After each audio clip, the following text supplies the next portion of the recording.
Le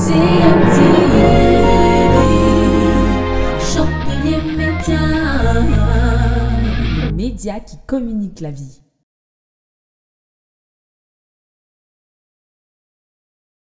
Merci beaucoup, servante Rose Togolo Tolangui. Nous sommes vraiment heureuses d'avoir pu entendre vos paroles d'édification, vos paroles constructives qui nous ont éclairé sur ce thème. Tu n'es pas seul. Alors là, pour faire un bref retour sur ce que la servante nous a appris ce soir, elle est partie surtout du psaume 23, qui est une promesse de l'Éternel envers ses enfants que nous sommes. Et cette promesse est de ne jamais nous laisser seuls.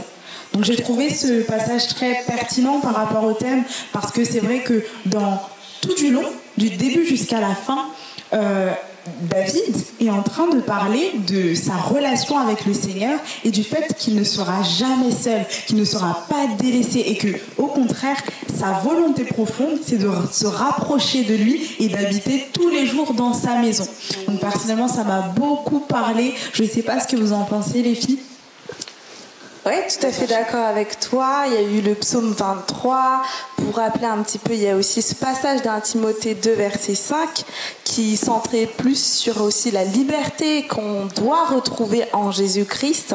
Donc il y a aussi ce passage-là que j'ai trouvé aussi très intéressant par rapport à ce thème. Je ne sais pas si vous avez d'autres points aussi qui vous a percuté pendant cet ancien enseignement. J'ai bien aimé le psaume 23 aussi. Le message est clair en fait, je ne manquerai de rien. À partir du moment où tu ne manques de rien, tu es comblé, c'est-à-dire que tu ne te retrouves, tu ne te sens pas seul. La solitude pour toi n'existe pas. À partir du moment où tu ne manques de rien, le mot est clair en fait. Et David, comme nous l'a expliqué, il ne manquait de rien parce qu'il était dans la présence de Dieu de façon permanente. Et il savait, il avait une profonde conviction et une profonde conscience de sa relation avec le Père. Il savait que Dieu, son désir ardent, c'est de nous avoir près de lui. Et c'est que nous ne soyons pas seuls. Nous ne sommes pas faits, nous ne sommes pas créés, nous ne sommes pas designés pour rester seuls, pour être seuls. Nous sommes faits déjà, d'une part, pour être avec notre Dieu, et nous sommes faits également pour être une bénédiction, le sel de la terre, la lumière du monde. Donc Dieu nous tend la main jour après jour et frappe à la porte de notre cœur pour justement nous démontrer sa présence et faire de grandes choses avec nous. Amen. Et effectivement, la servante de Dieu nous a rappelé au travers de ce verset que l'on trouve dans Apocalypse, c'est ça ? Jésus frappe à la porte de notre cœur. Ce que nous devons faire quand une personne frappe à la porte de notre maison, tout simplement, qu'est-ce que nous faisons ? Allez voir. Nous allons voir, nous ouvrons la porte. Et c'est ce que nous devons faire avec Jésus-Christ qui se tient à la porte de notre cœur. Le Seigneur veut tout simplement que nous lui ouvrons la porte parce qu'il attend que nous l'invitons à rentrer dans notre vie pour qu'il puisse changer notre vie, tout simplement. Et c'est un acte, c'est une responsabilité que nous devons prendre. Et j'ai beaucoup aimé ce passage-là qui démontre en fait que nous devons prendre cette responsabilité. Nous devons ouvrir la porte à Jésus-Christ. Parce que Jésus-Christ dans notre vie, c'est un changement total. Non, mais je suis totalement d'accord avec ce que vous dites, les filles. Il y a aussi un point qui m'a percutée, c'est par rapport à la solitude. On est conscient qu'il y en a beaucoup qui souffrent de solitude, qu'il y a même peut-être différents types de solitude, mais il y a un truc qui m'a alarmée, c'est une source en fait aussi de solitude qui a été nommée. Il s'agit du rejet. Le rejet, quelque part, finalement, c'est un sentiment qu'on peut ressentir et qui peut nous pousser nous-mêmes à nous isoler.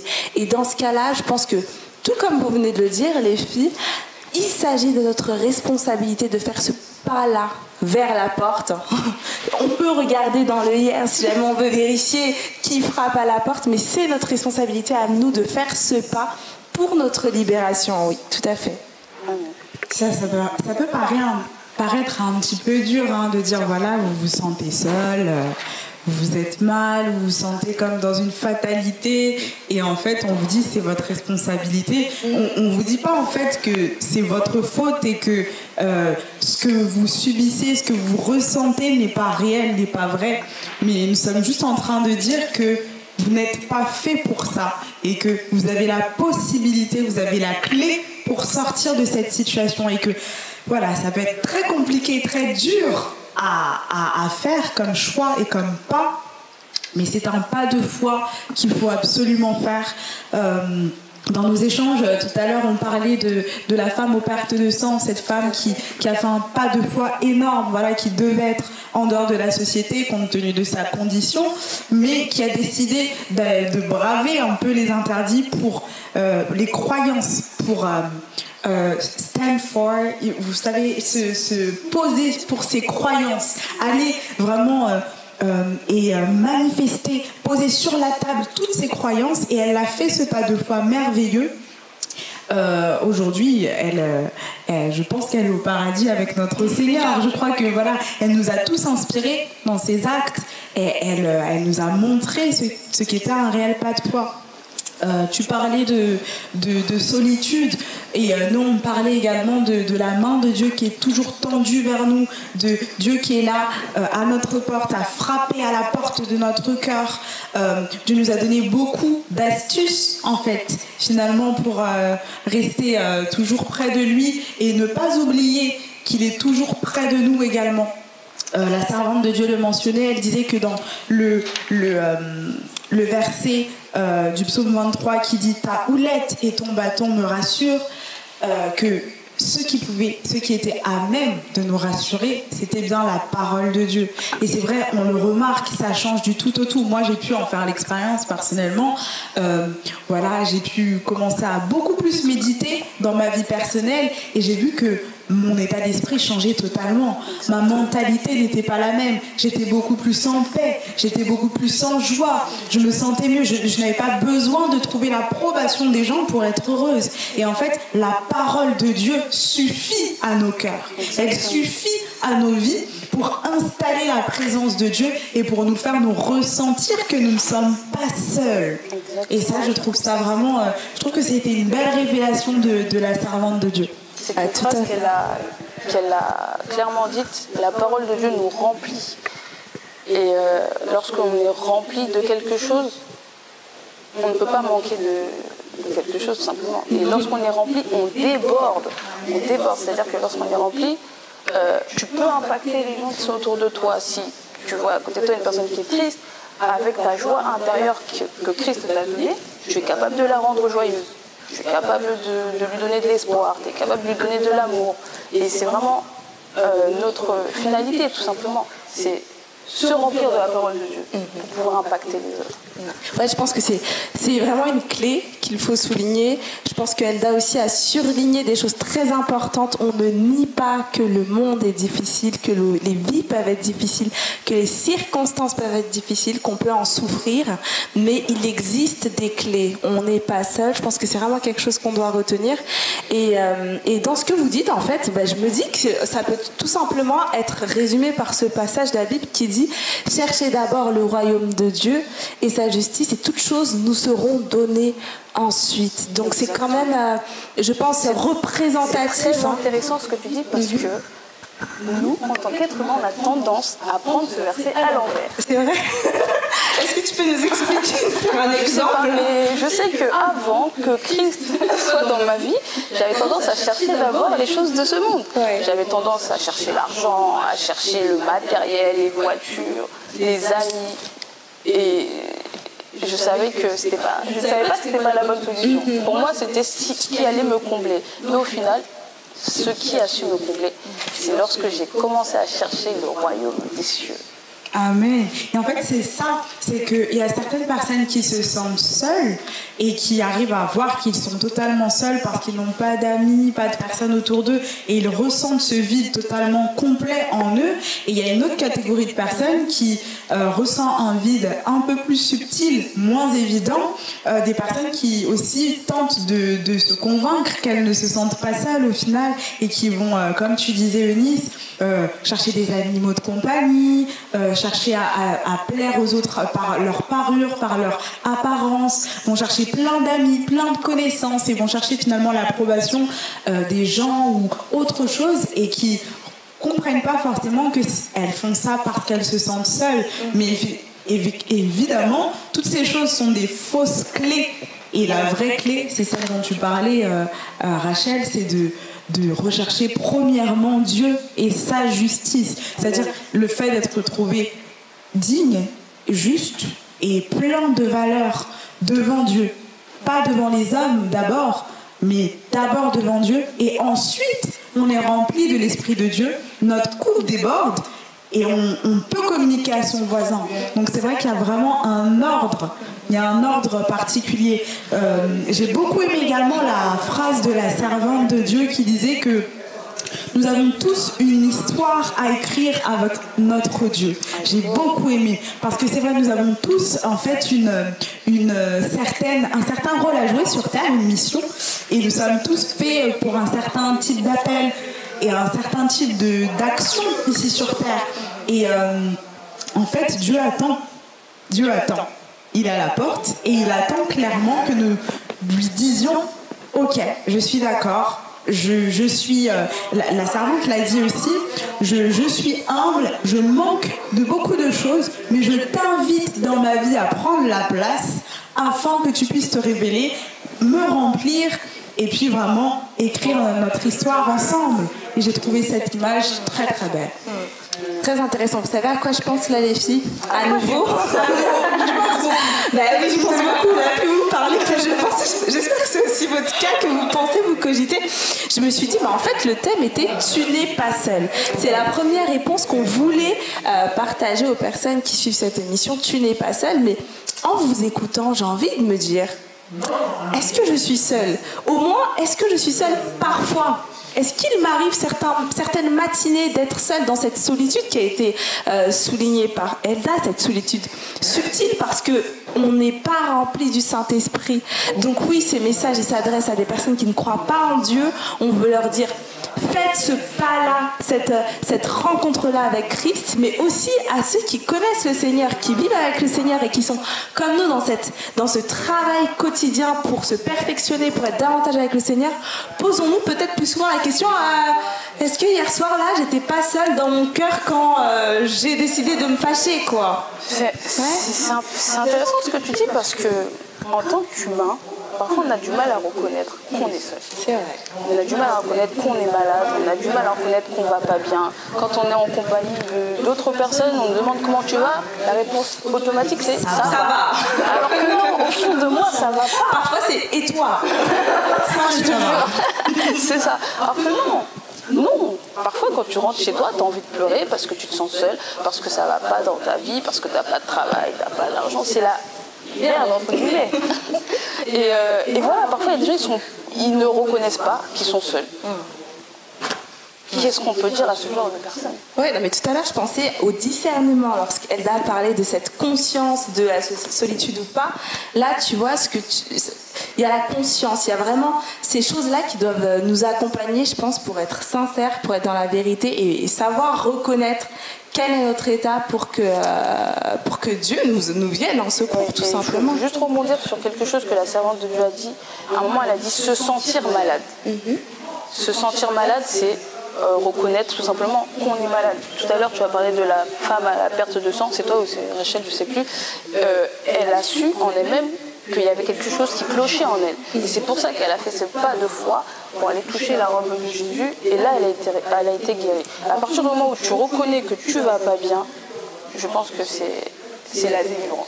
C'est une délivrance. Parce que tu permets au Seigneur en fait d'accéder dans ta vie.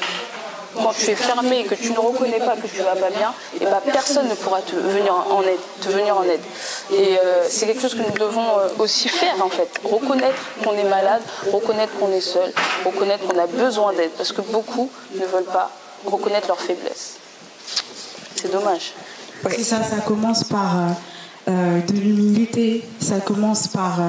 voilà, en fait, on est conscient que la vie n'est pas rose et que Jésus l'a dit, nous connaîtrons des tribulations, mais Jésus nous a aussi dit que nous devions nous réjouir de ces moments-là parce que sa gloire était encore plus présente, était encore plus visible dans nos faiblesses.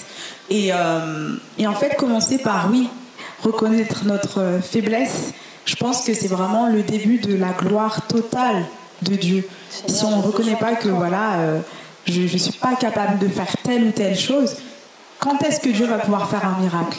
Quand est-ce qu'on va lui donner la latitude de faire un miracle? Un miracle, c'est très exactement ce qui est au-delà du possible. Au-delà du naturel. Au-delà du naturel. Donc, quand est-ce que... Je pense que c'est une question qu'on doit plus se poser plus souvent, comme tu dis Rachel.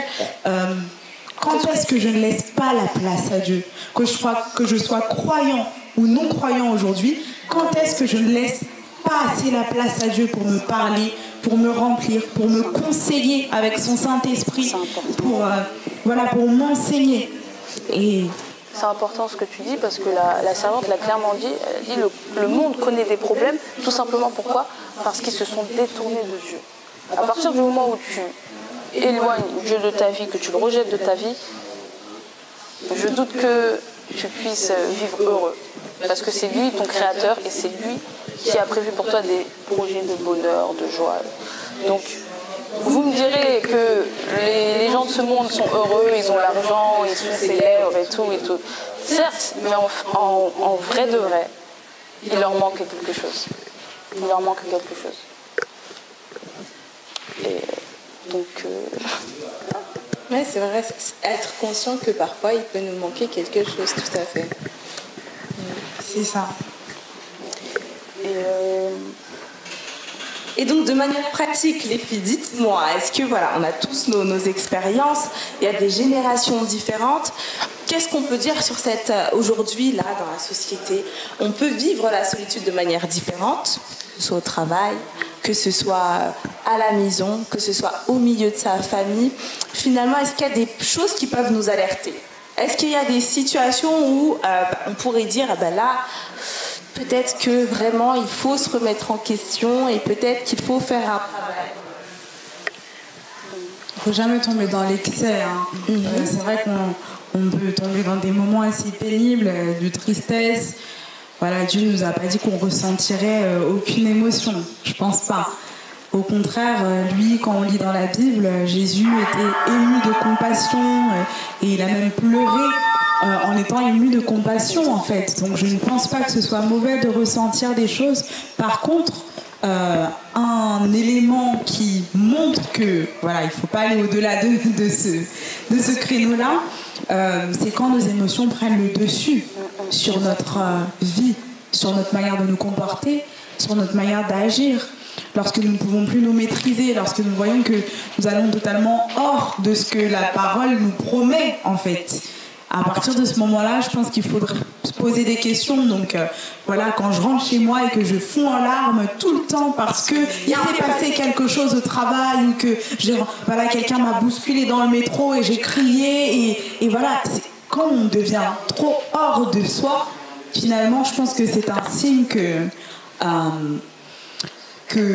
nous sommes peut-être allés trop loin et que il faut revenir vers... il faut peut-être calmer ces émotions, peut-être les remettre au bon endroit. Je ne sais pas ce que tu en penses, Nice.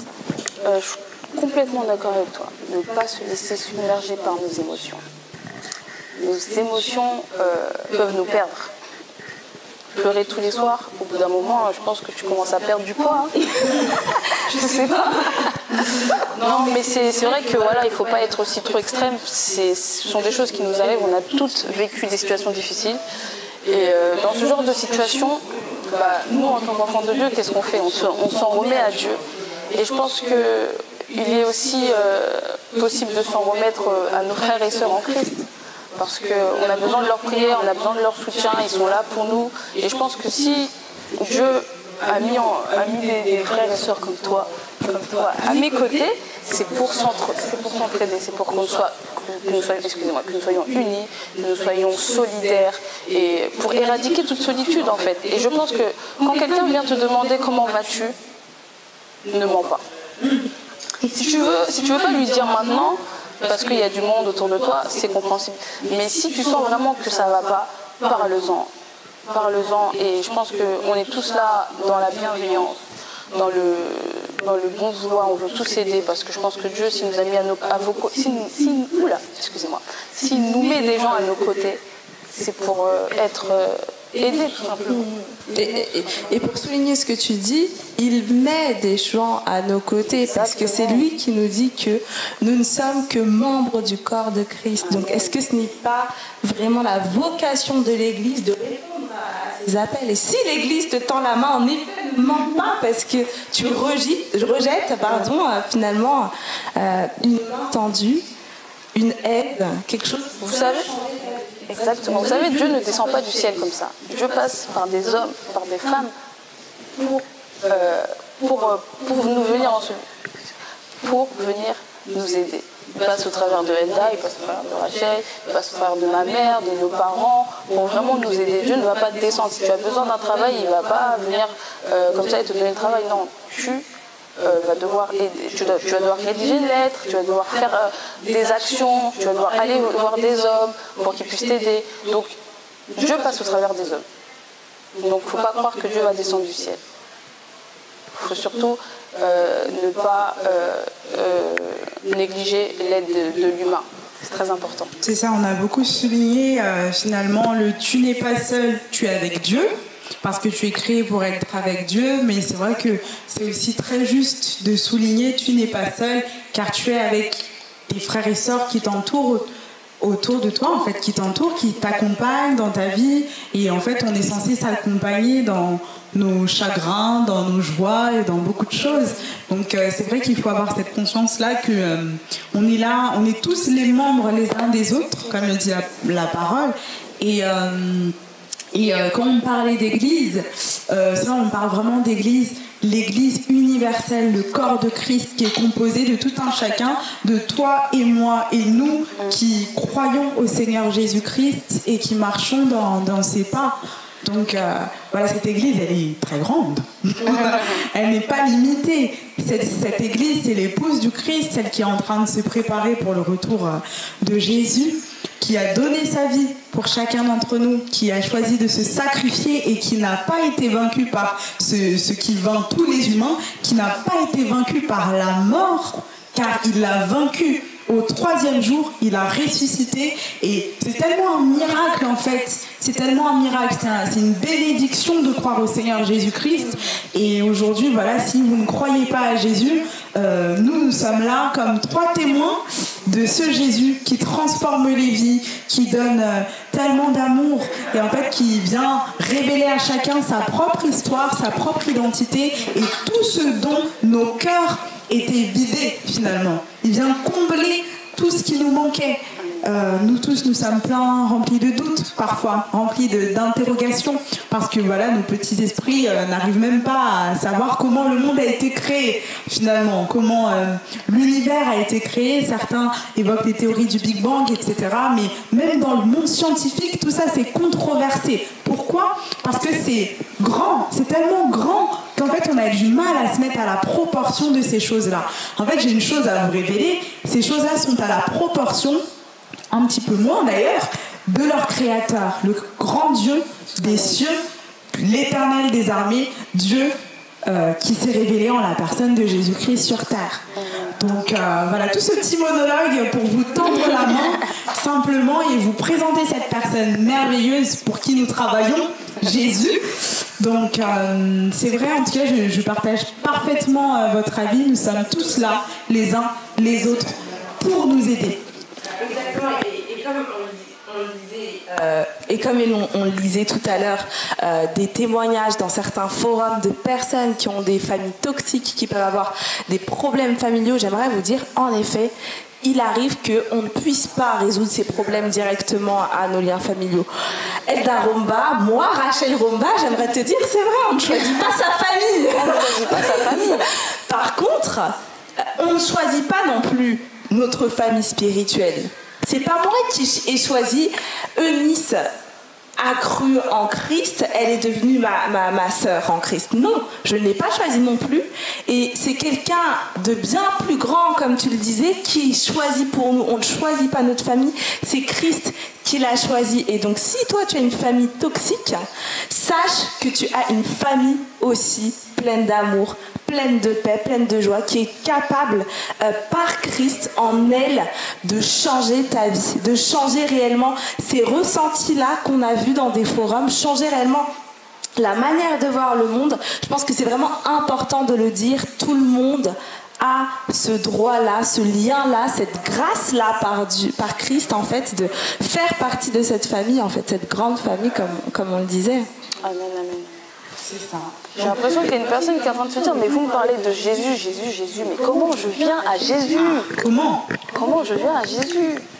Moi, j'ai juste envie de dire à cette personne que Jésus n'attend pas que tu fasses quelque chose d'extraordinaire, en fait.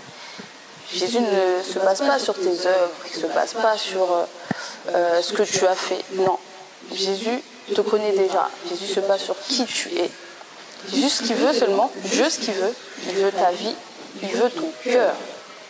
Tu as juste à lui présenter ta vie, juste à lui présenter ton cœur, juste à lui dire, Seigneur, je me donne à toi, et le Seigneur va venir tout simplement. Ouvre-lui ton cœur. J'ai envie de chanter un chant là. Je vais pas chanter, mais voilà, t'as pas besoin de faire quelque chose d'extraordinaire. C'est la grâce de Dieu, tout simplement. La grâce de Dieu est sur ta vie. Et puis tu découvriras que c'est vraiment merveilleux de vivre les vies en Christ. Juste donne-lui ton cœur. Et en plus, la servante l'a dit. T'as pas besoin de titre suprême ou de donner beaucoup d'argent, d'œuvres caritatives. Pas du tout. Il veut juste ton cœur. Donne ton cœur. Donne ton cœur. Ah ouais, j'ai une question pour aller un peu plus loin. Ok, donner son cœur, mais donner son cœur, qu'est-ce que ça veut dire? Donner son cœur, se confier en Christ. Tous ces termes-là au quotidien, qu'est-ce que ça veut dire? C'est assez parlant quand on a une relation d'amitié ou d'amour avec quelqu'un et quand on dit qu'on a donné son cœur à une personne, c'est qu'on a réussi à lui donner une part de nous-mêmes en fait. Du coup, à partir du moment où nous donnons notre cœur à une personne, ça veut dire qu'on est prêt à lui accorder notre temps, notre énergie, notre